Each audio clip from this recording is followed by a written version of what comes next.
logis gitu ya, penyesuaian macam-macam pernikahan itu ada di sini. Ada pernikahan yang namanya kawin kontrak, ada pernikahan yang namanya kawin karena untuk memperbaiki keturunan dan seterusnya. Nah, ini beberapa Bu Hera belum mendengar tentang itu ya. Kemudian kita masuk pada ibu hamil dan menyusui. Pada ibu hamil terjadi tadi sudah dijelaskan perubahan hormonal ya, sudah ada video tadi dari kelompok. Perubahan hormonal yang akhirnya jika lingkungan tidak memahami itu akan terjadi satu konflik. Nah, kalau si ibu hamil yang tidak bisa menyesuaikan dengan tidak bisa melakukan adaptasi terhadap perubahan hormonal ini akhirnya akan berdampak pada bayi yang dikandungnya. Maka pada ibu hamil tetap juga ada namanya fase taking in, taking hold, dan letting go itu ada. Ada juga teori Reva Rubin dan seterusnya. Ini belum terbahas sepertinya pada kelompok ya. Kemudian pada ibu menyusui, ibu nifas, tadi sudah dikatakan ada yang namanya baby blues, ada yang namanya psikosa ibu menyusui dan seterusnya. Nah, ini ada yang namanya bonding attachment, ada fase taking in, taking hold, letting go pada perubahan psikologis. Jadi banyak sekali apa peran bidan tergantung daripada perubahan masing-masing. Utamanya adalah memberikan yang disebut dengan komunikasi terapeutik. Kemudian pada bayi balita perubahannya banyak sekali periodisasinya pada usia bayi, usia toddler, usia prasekolah, usia sekolah ini masuk ke sini. Ini juga banyak terjadi perubahan-perubahan baik fisik maupun psikologis. Bagaimana terjadi yang namanya fase menentang pertama, pertama ya atau fase tantrum usia 3 sampai 4 tahun. Apa peran kita menjelaskan kepada ibu ketika si anak ini masuk pada fase tantrum? Mana kalau ada yang mengatakan, "Nak harus begini," enggak mau, enggak ogah, dan seterusnya, tidak, dan seterusnya. Dan masuk pada usia sekolah dan remaja ini terjadi perkembangan apa? Ada kalau kita berbicara tentang teorinya psikoanalisa Sigmund Freud. Pada masa usia remaja ini terjadi fase apa? Fase genital, ya, fase laten misalnya. Pada usia anak-anak, usia sekolah terjadi fase falik dan seterusnya. Ini pada remaja. Pada remaja ini terjadi permasalahan yang eh, terjadi menars, perubahan-perubahan seks primer dan sekunder. Apa dampaknya terhadap psikologis anak? Ini juga ada gitu ya. Jadi banyak sekali perubahan-perubahan ini. Dan pada usia produktif, pada dewasa awal, dewasa madya, dan dewasa akhir. Bagaimana peran dia sebagai ibu, peran dia sebagai istri, terjadi perubahan fisiknya misalnya. Pada usia lanjut, di sini kalau secara psikologis dia mulai kesepian. Karena anak-anaknya sudah mulai besar dan sudah mulai berpisah dengan orang tuanya. Terjadi yang namanya ruang hampa ya. Mulai apa namanya merasa tidak diharapkan gitu. Nah, ini banyak terjadi permasalahan-permasalahan dan usia ini juga ada terjadi yang namanya pada premenopause atau pada menopause sehingga harus dilakukan suli hormon dan seterusnya. Nah, ini memang harus dilakukan atau peran bidan adalah bagaimana mengatasi masalah psikologisnya. Tetapi akibat daripada perubahan-perubahan fisik akan berdampak pada psikologis. Kalau yang dituliskan di sini adalah pemenuhan fisiknya. Bagaimana pemenuhan status gizinya, aktivitasnya, check up kesehatannya, fisik. Tapi peran bidan di dalam memenuhi psikologisnya apa? Gitu. Salah satunya adalah memberikan edukasi, melakukan pendampingan, menunjukkan sikap empati, melakukan satu komunikasi terapeutik dan lain sebagainya. Suli hormon itu salah satu untuk mengatasi masalah psikologis. Ini yang harus kita pahami semua. Anda pahami perannya apa di masing-masing siklus ini atau di masing-masing periodisasinya ini harus dipahami. Nah, oleh karena itu tadi teman-temannya sudah mempresentasikan mulai dari masa bayi sampai masa lansia. Nah, kemarin tugas mind mapping-nya sudah sampai kelompok 2 ya, Mbak? Kelompok 2 apa kelompok 3 kemarin? Izin menjawab untuk mind mapping yang individu kelompok 2, Ibu. Ya, sekarang dilanjut untuk kelompok 3 dan sampai dengan kelompok 8. Ya, nah pada nanti jadwal UTS ya, pada jadwal UTS psikologi nanti kita praktikum. Ya, nanti akan Bu Hera infokan RPS apa UTS praktikumnya apa. Adalah materi-materi yang sudah disampaikan sampai dengan batas UTS. Kalau Bu Hera lihat di sini batas UTS itu adalah ada beberapa materi yang sudah selesai itu nanti akan dijadikan bahan UTS. Tapi tidak semua ya yang karena ini adalah memang mata kuliahnya 100% adalah praktikum. Karena kalau presentasi ini belum bisa dilihat secara skill-nya. Jadi nanti Anda kan sudah mendapatkan materi edukasi pada mata kuliah komunikasi terapeutik, komunikasi dan konseling. Anda sudah mendapatkan materi tentang apa namanya, konseling pada masalah komunikasi sehingga nanti UTS bisa saja kita akan menetapkan itu. Akan segera Bu Hera informasikan bentuk UTS-nya praktikum apa. Bisa juga menjelaskan mind map yang Anda susun gitu ya. Jadi seluruh kelas ini akan berbeda-beda nanti uji praktikumnya tidak akan sama. Karena praktikum ini sifatnya adalah individu, maka memang harus disiapkan untuk masing-masing individu. Itu mungkin yang perlu Bu Hera sampaikan. Jadi tolong mind map disiapkan, karena ini kita sudah masuk ke tanggal, hari ini adalah tanggal 22, minggu depan sudah masuk dengan materinya Bu Aulia, dan materi Bu Hera masih ada satu lagi kan ya, prinsip edukasi, konseling dan advokasi. Nah, ini akan Bu Hera akan beri materi sebelum nanti pada ujian praktikum. Karena ujian praktikumnya salah satunya adalah memberikan edukasi, memberikan konseling dan memberikan advokasi. Ya, itu akan Bu Hera berikan materinya sebelum nanti Anda membuat tugas yang disiapkan untuk praktikum.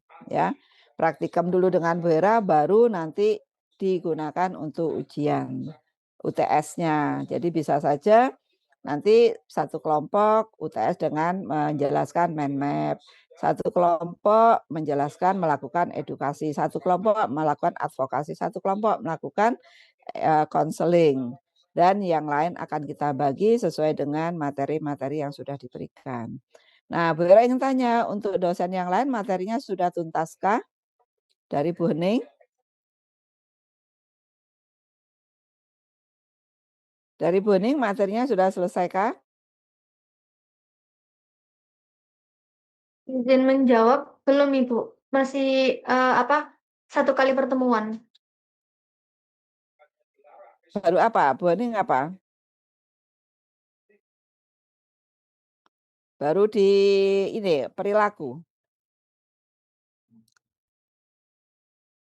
Iya, Ibu. Ya, nanti tolong Bu Hera diinfokan ya, sehingga kalau memang belum masuk ya Bu Hera tidak lakukan sebagai untuk uji praktikumnya. Ya, UTS praktikumnya, ya. Ada yang ditanyakan? Nggih, Ibu, matur Izin nuwun. bertanya. Ya, silakan yang mau tanya. Izin bertanya, Ibu, untuk sesuai yang di kontrak belajar itu kan role play. Nah, itu termasuk ujian praktikum ya, Ibu? Belum, role play itu kan untuk yang setelah tugas digunakan, Anda role play-kan sebelum ujian praktikum. Nanti kalau langsung diujikan praktikum kan belum tahu ini sudah sesuai atau belum, ya. Jadi role play ini adalah untuk bahan ujian praktikum. Jadi nanti Bu Hera akan segera berikan tugasnya yang sub CPMK 4.2 ya. Iya, Ibu. Tapi kalau Anda sudah yakin bisa ya nggak apa-apa, mau dijadikan langsung ujian praktikum bisa. Tetapi ujian praktikum itu maksudnya begini, setiap mahasiswa tidak sama. Nanti mungkin ada yang kena role play lotriannya, ada yang kena pemberian edukasi secara individu, pemberian edukasi secara kelompok, ada yang kena konseling gitu loh. Jadi berbeda-beda nanti gitu. Itu akan bagi. Nah, pembagiannya kan kalau ini materi sudah didapatkan semua kan boleh-boleh saja lotre. Siap setiap saat kan gitu. Atau mungkin ada yang mendapatkan menjelaskan tentang mind map usia apa gitu. Ya, nanti akan Bu Hera bikin jadwal. Tolong saya akan nanti cari nama-nama mahasiswa akan Bu Hera bagi di situ ya. Pembagiannya ya 1 hari sebelum UTS Berarti setiap praktikumnya. mahasiswa Kenapa? 37 mahasiswa berarti berbeda-beda ya, Ibu? Ya, kalau namanya UTS kan bisa saja, oh ini saya capai, yang ini adalah uji kompetensinya sub CPMK. Kalau nanti semua diujikan ya nggak selesai nanti waktunya, ya. Nanti coba akan Bu Hera pikirkan skenarionya, ya. Ada yang Berarti untuk ditanyakan? tugas role play-nya menunggu RTM dari Ibu Hera ya? Ya, segera Bu Hera kirim. Ya, nanti dicarikan waktu. Kalau role play harus luring ya, Mbak. Nggak bisa daring. Kalau Ya, misalnya saya ini juga minggu depan itu agak repot juga kalau misalnya hari Sabtu luring kira-kira mau nggak ya mahasiswa ya? mungkin Keberatan. jawaban dari teman-teman Ibu. Nah ya, saya karena ini persiapan akreditasi, ini sudah hampir selesai pendampingan, mungkin setelah itu submit gitu. Ya nanti kita cari waktulah gitu ya. Kalau enggak ya terpaksa setelah Anda kuliah semua, ya setiap hari 2 misalnya begitu ya. Ya nanti coba saya lihat jadwalnya Bu Hera untuk kegiatan akreditasinya bagaimana. Untuk deadline min mapping yang individu di Ya kapan hari Anda mau sanggup mengumpulkan? Sabtu apakah boleh Ibu? Dikarenakan Sabtu kapan? tugasnya Sabtu Sabtu minggu depan? besok, Ibu. Nggih. Ayo berarti seminggu, masa seminggu? Sab iya Nggih, iya Ibu, Sekarang kan Sabtu. minggu. iya Ibu. Saya. Kalau Jumat, Ibu. Ayo Jumat masa Ibu. main seminggu itu loh. Terus sekarang minggu pada Sabtu berarti 7 hari kamu mengerjakan tugas. Tugasnya apa aja sih? Banyak Mmm, banget, Ibu. Banyak, hanya Ibu. Ibu. Karena gini loh, apa kecenderungan mahasiswa itu kalau dikasih oh Sabtu, oh sik suwe kok sik Sabtu. Oh masih hari Senin. Oh masih hari Selasa gitu loh. Sukanya SKS, sistem kebut semalam. Oh besok sudah Sabtu baru dikerjakan gitu. Ya. Silakan saja Anda mengumpulkan kapan, tapi jangan sampai karena nanti ada tugas lagi kelompok ini untuk pertemuan yang sub JPMK 4.1 ya. Ada lagi pertanyaan? Tidak ada, cukup? Mungkin itu dulu Ibu ya. Di Oke. hari Jumat nggih Ibu? Mind map-nya sendiri-sendiri ya, jangan dijadikan Iya. satu ya. Munculkan peran bidan apa? Ya, peran bidan. Misalnya sebetulnya begini, mind map itu kan dari perubahan-perubahan itu muncul masalah apa gitu loh. Dari perubahan fisik dan psikologis itu muncul masalah apa. Nah, masalah itu penanganan dari bidan apa yang dilakukan. Misalnya pada remaja, ada dia terjadi mimpi basah atau perubahan seks primer dan sekunder. Masalah apa yang dimunculkan? Merasa rendah diri, merasa apa. Nah, peran bidan apa untuk mengatasi masalah itu? Itu loh harusnya ke situ mind map. Bukan hanya menggambarkan perubahannya saja, tapi dengan perubahan itu akan muncul masalah apa. Ya, kemudian dengan masalah itu mau diapakan peran Anda sebagai bidan apa gitu. Ya, kalau hanya gambar yang Bara lihat kan hanya gambar perubahan-perubahan saja, tapi sampai munculkan permasalahan yang dimunculkan, masalah psikologis.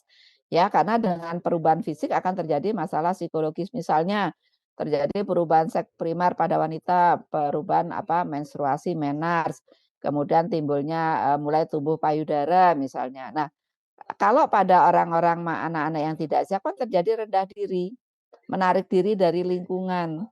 Nah, apa peran bidan di situ? Gitu. Itu harus nampak ke situ, ya. Jadi bukan hanya perubahannya saja. Paham ya maksudnya ya? Nggih, paham, Ibu. Ya. Oke, ada lagi? Cukup? Ya, kita belum sholat lohor ini ya. Heeh. Oke, kalau begitu terima kasih. Mohon notulennya segera dikirim ya, Mbak. Untuk hari Iya. ini terima kasih, mohon maaf ada kurangnya. Berakhiri, wassalamualaikum warahmatullahi wabarakatuh. Waalaikumsalam warahmatullahi Waalaikumsalam Terima kasih, Bu. wabarakatuh. Terima Ya, kasih Terima kasih, banyak. sama-sama. Ibu. Izin live ya. Ya. Iya Ibu.